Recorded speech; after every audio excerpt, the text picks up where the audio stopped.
curious about Google Gemini and want to try it on your iPhone? This powerful AI tool can boost your productivity, spark creativity, and make your life easier, but first you need to get it installed.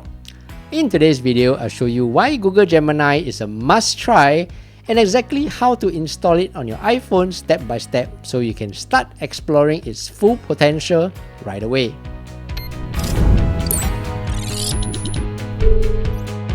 Hey, what's up everyone, I'm Steph, and in this channel, I teach you quick daily tech tips that make your life a little easier. On your iPhone, tap on the App Store, or you can search for it by swiping down from the top of your phone and search for App Store. On the search bar, key in Google Gemini.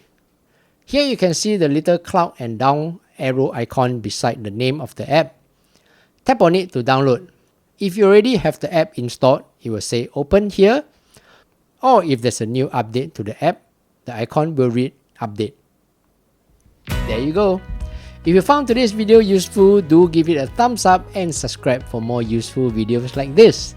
Until the next video, I'm Steph, take care and bye bye.